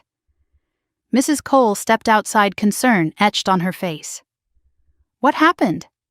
"They filed a police report," I said, voice shaking, "saying I threatened them." Her mouth tightened. "Of course they did. They're trying to bait you into reacting, trying to build a narrative. I know," I whispered. "I know." She touched my arm. "Do you want to stay here tonight?" "Yes," I admitted. "I don't want to go home alone." She nodded and guided me back inside, making up the guest room with soft blankets and a lavender-scented pillow. It smelled like safety. It smelled like my grandmother. I drifted into an uneasy sleep, waking once to a distant knock that turned out to be nothing more than wind rattling the gate. Still, the sound lodged itself in my chest, a reminder that fear likes to masquerade as imagination in the dark. By morning, exhaustion clung to my bones, but I moved through the motions, coffee shower, reviewing documents again with Mr. Reese to keep momentum alive. 3 days of waiting. And on the morning of the 3rd, the call came. Ms. Grant, the courthouse clerk, said Judge Klein is ready to deliver her ruling. Please arrive by 10:45. My pulse began a rapid staccato. I'll be there. Mrs. Cole drove with me. She insisted. No one should face judgment day alone, she said, squeezing my hand before she started the car. The drive felt dreamlike. Familiar streets blurring by sunlight, flashing across the hood, everything moving, but my thoughts trapped in place. At the courthouse steps, Mr. Reese joined us, carrying only one binder this time. "You're ready," he said simply. Inside, probate courtroom 4, everything felt heavier than before. My father and sister were already there. Arya had dressed in soft pastels, trying to radiate innocence, but her eyes were hard, razor-sharp. Richard sat forward in his chair, hands clasped as if in prayer, but the tension in his jaw betrayed the truth. He wasn't praying. He was bracing. When the bailiff called us to rise, and Judge Klein entered, a hush settled over the room like dust falling. "Be seated." The judge folded her hands on the bench and surveyed the courtroom. Her gaze lingered on the petitioners, then on me, then briefly on the gallery where Mrs. Cole and Pastor Harper sat. "I have reviewed the evidence testimony and all submitted exhibits," she began, her tone calm but unyielding. "This ruling addresses both the guardianship petition and the validity of the living trust executed by the decedent Margaret Grant." Arya inhaled sharply, chest rising. Richard leaned forward, shoulders tight. My palms grew damp despite the cool courtroom air. Judge Klein continued. "Regarding the guardianship petition filed against respondent Elena Grant, I find the claims unsubstantiated and lacking credible evidence. The petition asserts elder abuse, neglect, and undue influence. However," she lifted the notebook, "the decedent's own contemporaneous logs clearly reflect concern for exploitation by the petitioners, not the respondent." Arya's face drained of color. Richard looked like he'd been struck. Judge Klein's voice remained steady. "I also find the audio recordings provided, which document the decedent's awareness, intent, and fear, highly persuasive. There is no indication she lacked capacity when executing her living trust." She paused, letting the silence settle thickly. "Therefore, the guardianship petition is dismissed with prejudice." A collective exhale swept through the room. But the judge wasn't finished. "Furthermore, regarding the living trust, I find it legally sound and reflective of the decedent's clear intent. The transfer of assets into the trust was legitimate, voluntary, and done with full mental capacity. As such, I affirm the validity of the trust and the appointment of respondent Elena Grant as sole beneficiary." Arya gasped loud enough for the gallery to hear. Richard's face contorted into something dark and ugly. My own breath trembled out of me, relief washing through my limbs so suddenly I nearly swayed. But Judge Klein lifted a hand. "One more matter," she said, her tone sharpening. "The court cannot ignore the evidence of potential financial exploitation of the decedent by the petitioners." The logs corroborating bank statements and testimony suggest a pattern of unauthorized withdrawals and pressure exerted upon the decedent to alter legal documents. Arya's jaw dropped. Richard's fists closed on the table. These findings fall outside the scope of probate, Judge Klein said, but I am required to refer suspected elder financial abuse to the district attorney's office. Mr. Beck sputtered. Your Honor, with respect, there is no proof.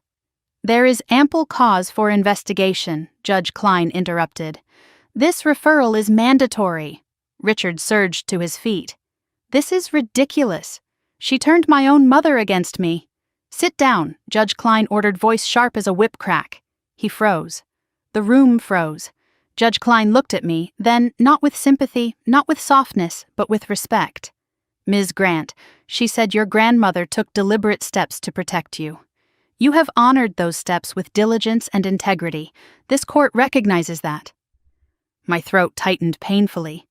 Court is adjourned. The gavel struck. The room erupted, whispers, sighs, the scrape of moving chairs. But all I heard was my grandmother's voice humming through my memory like a thread tying me to solid ground. Fight with truth. I stood slowly, my legs unsteady, but holding strong. Mrs. Cole wrapped her arms around me. Pastor Harper rested a gentle hand on my shoulder. Mr. Reese gave me a small nod, the close-lipped smile of a man satisfied with a battle well fought. Across the room, Arya stared at me with a mixture of fury and disbelief. You ruined everything, she hissed, stepping closer until Mr. Beck grabbed her arm. I met her gaze evenly. No. You ruined what wasn't yours. Richard stalked past me, eyes burning. He stopped just long enough to spit out, You think you've won? You think this is the end? I didn't flinch. Yes, I said simply. I do. He opened his mouth to retort, but Mrs. Cole stepped between us with a glare so sharp it could have cut glass. If you threaten her again, she said coldly, I will testify to every conversation you ever had with Margaret. Now get out. He recoiled as though slapped, and for the first time I saw fear, not anger, flash in his eyes. He turned and stormed out of the courtroom, Arya trailing behind him in a swirl of frustration, their exit as messy as their lies. When the doors slammed behind them, I sagged into the nearest bench, covering my face with my hands. It was over. Legally, officially, undeniably over. I heard Mrs. Cole's voice beside me. She'd be proud of you, you know. Tears spilled hot and fast down my cheeks. I hope so. I know so, she said, squeezing my hand. The late morning sunlight streamed through the hallway windows as we stepped outside, warm and bright for the first time in days. I closed my eyes and let it wash over me. I could almost hear her whisper, You made it, my girl. I breathed in deeply, exhaled, and finally felt the weight begin to lift. I didn't go home right away after the hearing. Something inside me, some quiet instinct shaped by months of fighting and years of surviving, told me that stepping back into my grandmother's house alone would feel too loud, too empty, too full of echoes I wasn't ready to face. So instead, I drove to Lake Briar, the place where she used to take me when the world felt unkind. The water was calm that afternoon, its surface shimmering in the sunlight like a sheet of hammered silver.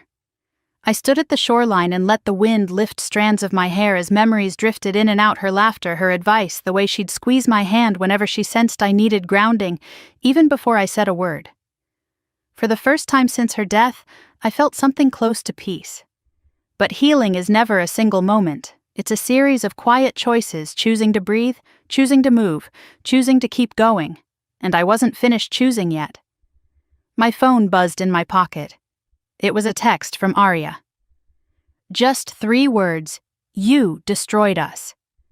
I stared at it, feeling no pain this time, no sting, only clarity.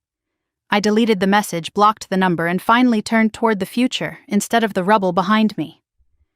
When I arrived home, Mrs. Cole was sitting on my porch swing, her knitting bag beside her feet, rocking gently, like she'd been waiting for hours. You didn't think I'd let you come home alone today, did you? She said, smiling softly. I sat next to her, and for several moments we didn't speak. We simply rocked in sync, letting the warm evening settle over us.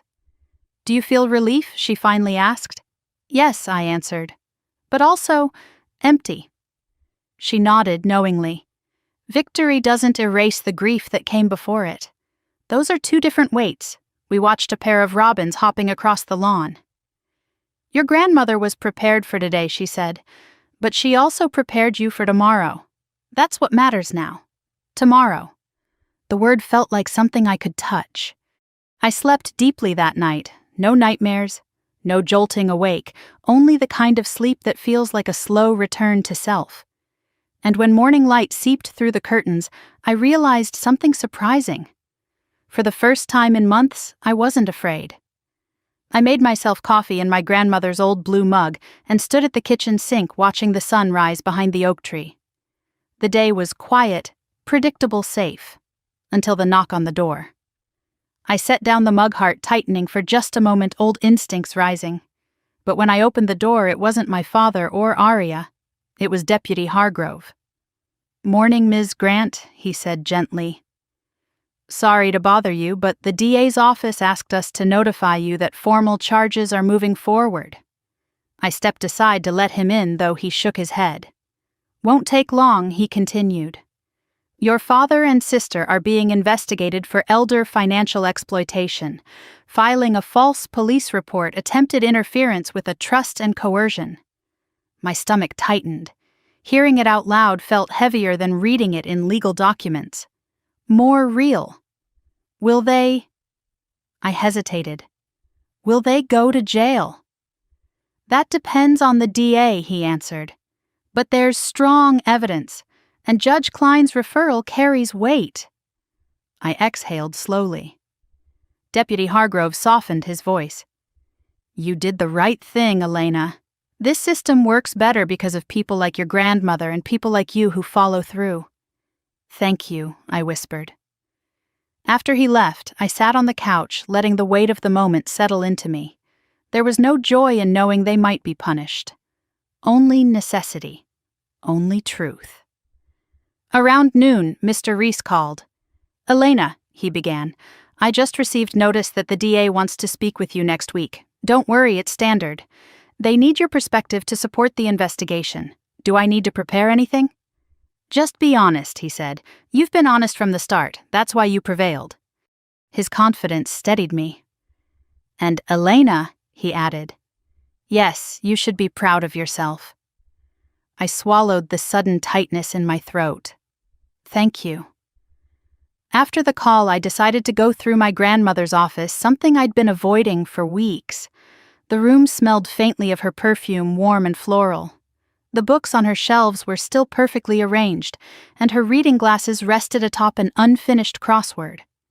I touched the arm of her favorite chair. "I'm trying," I whispered. "I promise I'm trying." I didn't know if I expected an answer, but the room felt lighter somehow. In her desk drawer beneath old letters and clipped recipes, I found a sealed envelope I hadn't noticed before. My name was written in her looping handwriting. My breath hitched as I opened it. Inside was a single-page letter. "My girl, if you're reading this, the truth has surfaced, and the battles I feared for you have been fought. I knew you would stand tall. I always knew. Now you must build something new from the pieces they tried to break. Something that belongs entirely to you. Let love guide you, not fear. Let justice follow you, not bitterness. And let your heart remain soft, because softness is not weakness, but the mark of someone who survived without losing herself. Your future is bigger than their cruelty. Live it fully."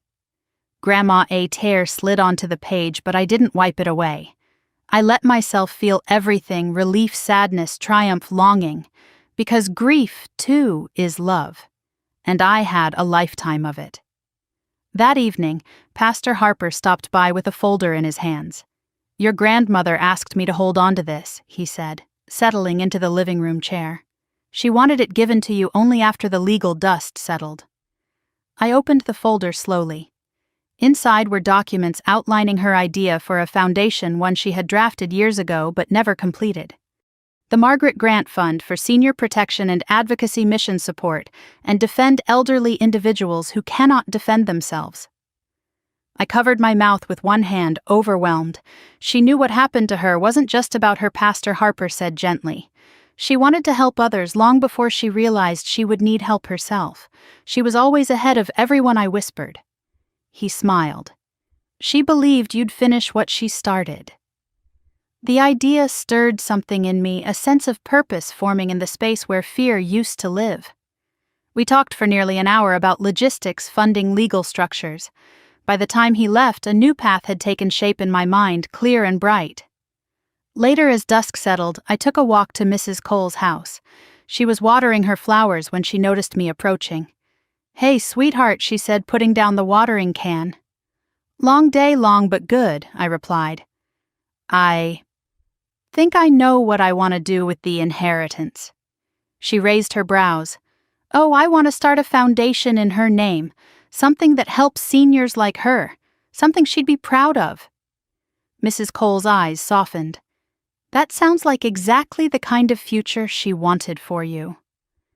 We stood side by side watching the pink glow of sundown stretch across the street. "You know," she said after a moment, "a future doesn't erase the past, but it gives you more than the past ever could." I nodded.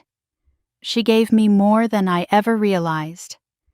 "And you'll pass it on," she said simply. When I returned home, I opened the windows to let in the night breeze and placed my grandmother's letter on the kitchen counter where I could see it. I made myself tea curled up on the couch and let the quiet settle around me, not the heavy silence of grief anymore, but the gentle hush of beginning again. Tomorrow I would start planning the foundation. Next week I'd meet with the DA. Next month the house would feel different, lighter, maybe even joyful someday. Healing wasn't linear, but it was possible.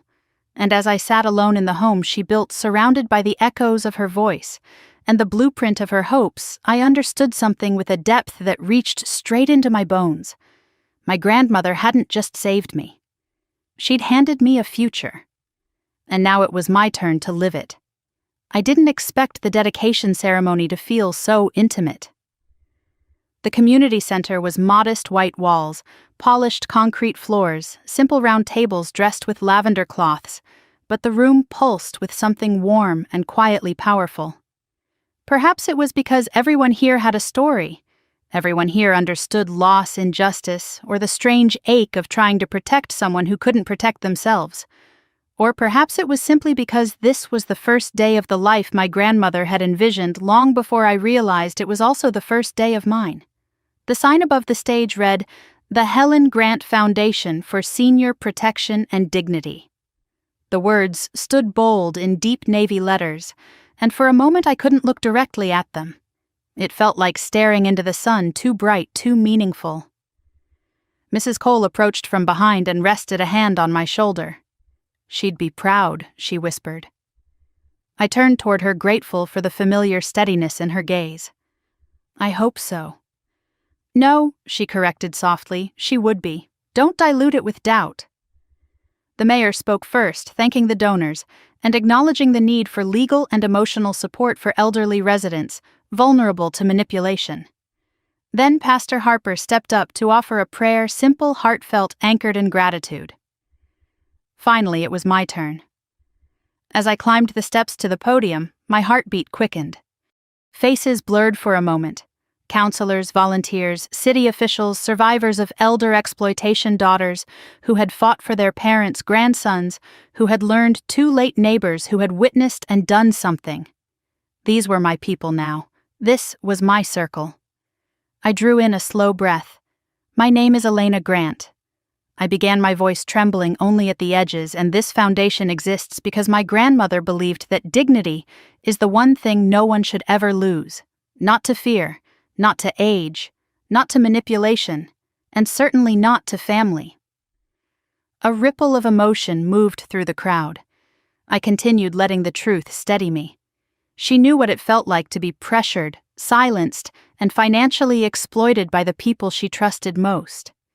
And she spent her final years building safeguards not just for herself, but for anyone who might one day need them. When she died, She left behind more than a house or savings or instructions. She left behind a blueprint for justice. My throat tightened briefly, but I kept going. She protected me from a storm I didn't even see coming. And now I intend to protect others in her name.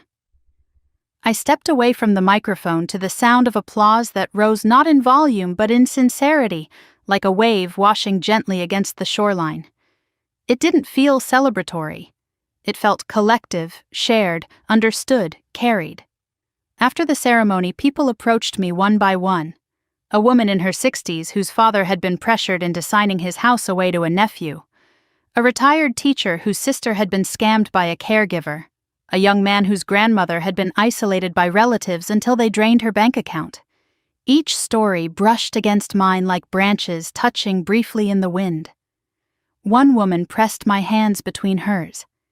"The battle you fought," she said with trembling sincerity, "you fought it for all of us too." I didn't know what to say, so I squeezed her hands back. By late afternoon, the crowd began to thin until only the volunteers and organizers remained. The sun spilled through the tall windows, casting long streaks of gold across the floor, soft, warm, almost familiar. I stood quietly absorbing the moment. It felt like a threshold, a hinge between what had been and what would be. "Ready?" Mrs. Cole asked, stepping beside me. "Yes," I said, and I meant it. We left the center together and drove to the cemetery. Pastor Harper met us there carrying a small bouquet of white lilies I recognized immediately, my grandmother's favorite. The three of us walked to her headstone. The grass around it had filled in beautifully since the burial. The earth settled the soil steady. My heart felt something similar. I knelt down and placed the lilies at the base of the stone. "Hi, Grandma," I whispered. "I think we did it." The breeze shifted warm and gentle, brushing against my cheek, like a hand I no longer reached for but still felt. "I wish you were here," I said softly. "But maybe you are." Pastor Harper closed his eyes in a quiet gesture of prayer. Mrs. Cole stood with her hands clasped, and for a moment the world was still. When they stepped back to give me a moment alone, I sat in the grass, letting its coolness ground me. "You loved me before I knew how to love myself," I murmured. "You defended me before I knew I needed defending. And now I promise I'll spend the rest of my life honoring what you gave me." A robin landed nearby, hopping through the grass with a tilted head as if listening. I smiled. It was time. I stood and walked to the small wooden bench beneath the oak tree, the one she and I used to sit on during warm evenings when cicadas hummed and the air felt like velvet. I sat there for a few minutes alone, letting the memories come and go without fear. When I finally rose to leave, I felt lighter. Not because the grief was gone, but because it had found a place inside me where it no longer hurt to touch. That evening back at home, I brewed tea, wrapped myself in a blanket, and settled into the old porch swing. The night air was cool, and fireflies blinked across the yard like tiny stars drifting close to earth. I thought about my future, something I hadn't dared to envision in months. A future where I helped others. A future where my grandmother's name meant safety and hope. A future built not from fear but from purpose. And as I rocked gently, my phone buzzed. A message from the Foundation's new hotline showed our very first inquiry. My mother may be in trouble. I don't know who else to call. I felt no hesitation. I typed back, "You're not alone. We're here to help." A quiet certainty settled over me. This was where I belonged, not fighting my past anymore, but protecting someone else's present. The stars shimmered overhead, and I imagined my grandmother somewhere among them, smiling with that soft, knowing warmth she always carried. "Thank you," I whispered into the night. "For everything." And for the first time since her passing, I felt her answer not in words, but in the steady rise of hope inside my chest. Before I went indoors, I looked back at the dark yard, the glowing porch, the quiet street, and the Foundation materials waiting on my desk. This was my life now. This was my calling. And this was just the beginning. Thank you for staying with me through this journey. If this story touched you, I hope you'll leave a comment below and tell me what part resonated most. Don't forget to like the video, subscribe, and share it with someone who might need a reminder that dignity, justice, and true family can still prevail. Your support helps us continue creating stories that honor resilience, courage, and the unbreakable power of choosing what's right.